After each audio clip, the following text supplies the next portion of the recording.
Abram and Lot separate. Chapter 13.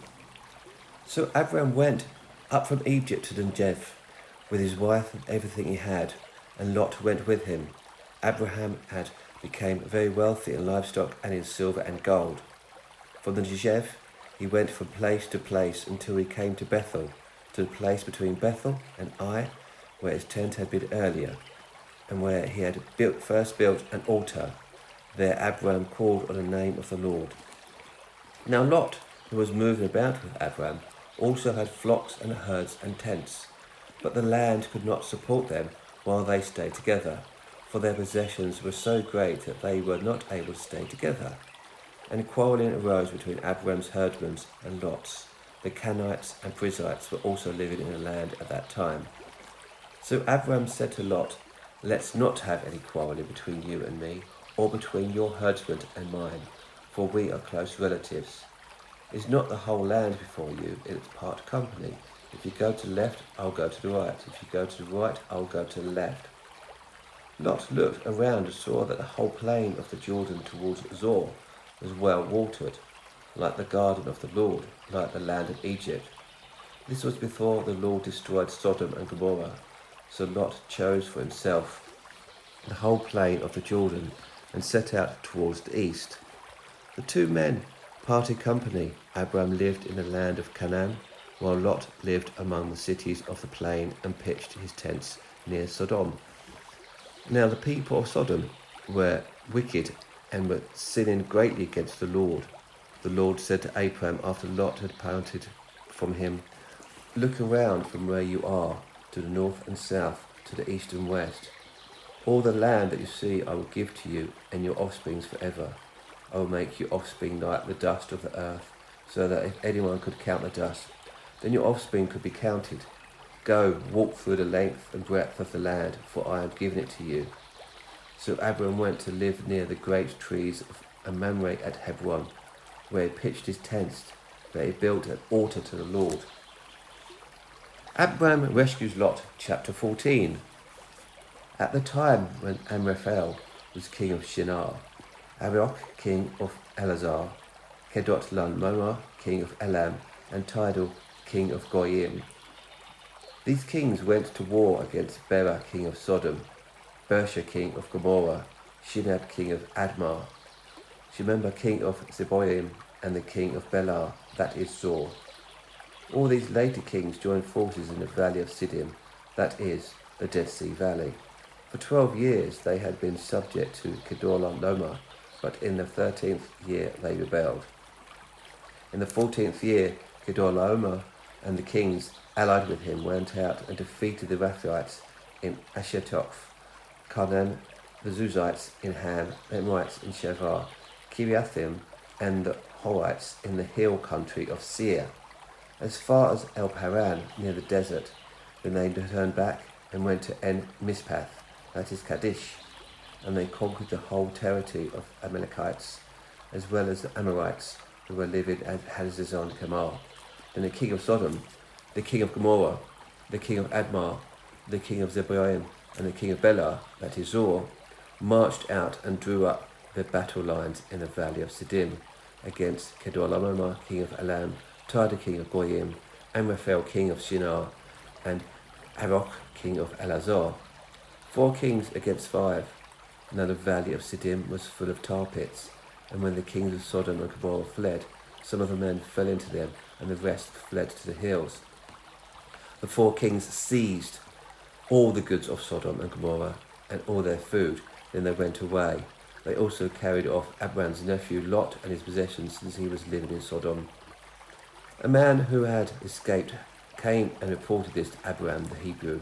Now Abram was living near the great trees of Mamre, the Amorite, a brother of Eshcol and Anah, all of whom were allied with Abram.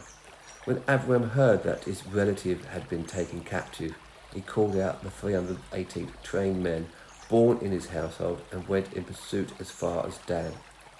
During the night, Abram divided his men to attack them, and he routed them, pursuing them as far as Hobah, north of Damascus. He recovered all the goods and brought back his relative Lot and his possessions together with the woman and the other people. After Abram returned from defeating Kedorlaomer and the kings allied with him, the king of Sodom came out to meet him in the valley of Shaveh, that is, the king's valley. Then Melchizedek, king of Salem, brought out bread and wine.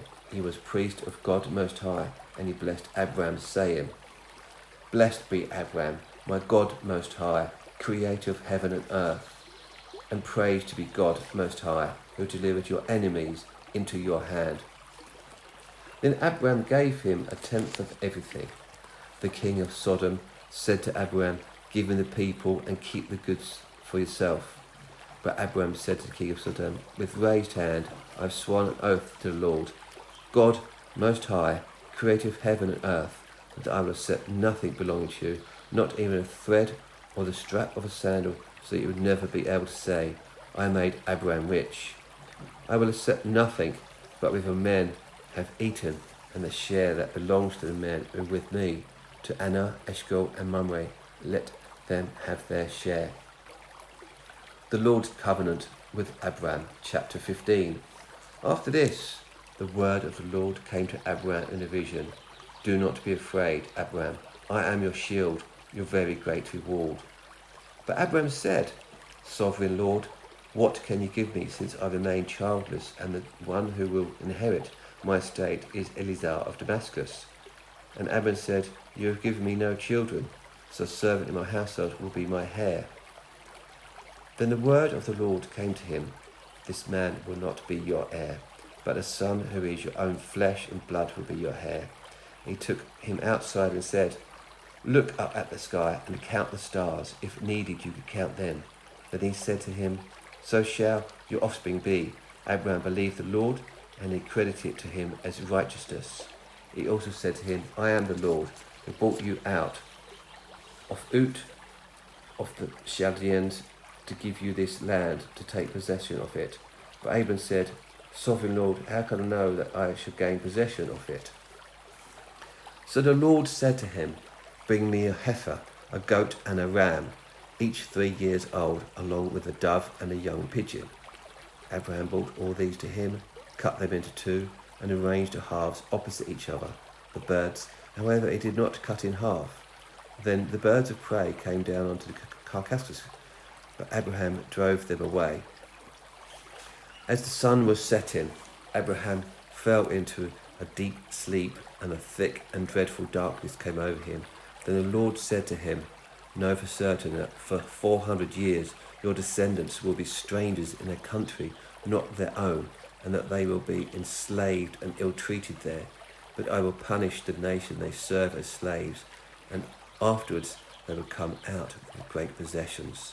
You, however, will go to your ancestors in peace and be buried at a good old age. In the 4th generation your descendants will come back here, for the sin of the Amorites has not yet reached its full measure. When the sun had set and darkness had fallen, a smoking brazier with a blazing torch appeared and passed between the pieces. On that day the Lord made a covenant with Abram and said to your descendants, I give this land from the wad of Egypt to the great river, the Euphrates, the land of the Kenites, Kenizzites, Cadmonites, Hittites, Perizzites, Rephaites, Amorites, Canaanites, Girgashites, and Berushites. Hagar and Ishmael, chapter 16. Now Sarai, Abraham's wife, had borne him no children, but she had an Egyptian slave named Hagar. So she said to Abram, The Lord has kept me from having children. Go, sleep with my slave, perhaps I can build a family through here. Abram agreed to what Sarai said. So after Abram had been living in Canaan 10 years, Sarah, his wife, took her Egyptian slave Hagar and gave her to her husband to be his wife. He slept with Hagar, and she conceived. When she knew she was pregnant, she began to despise her mistress. And Sarai said to Abram, You are responsible for the wrong I am suffering. I put my slave in your arms, and now that she knows she is pregnant, she despises me. May the Lord judge between you and me. Your slave is in your hands, Abram said. Do with her whatever you think best. Then Sarai ill-treated Hagar, so she fled from her. The angel of the Lord found Hagar near a spring in the desert. It was the spring that is beside the road to Shur. And he said, Hagar, slave of Sarai, where have you come from, and where are you going? I'm running away from my mistress Sarai, she answered. Then the angel of the Lord told her, Go back to your mistress and submit to her.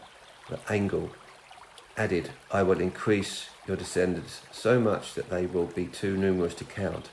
The angel of the Lord also said to her, You are now pregnant, and you will give birth to a son. You shall name him Ishmael, for the Lord has heard of your misery. He will be a wild donkey of a man.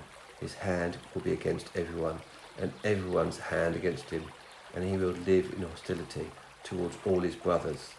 She gave his name to the Lord who spoke to her, You are the God who sees me. For she said, I've now seen the one who sees me. That is why the well was called Beer Lahai Roy. It is still there between Kadesh and Bered. So Hagar bore Abram a son, and Abram gave the name Ishmael to the son she had born.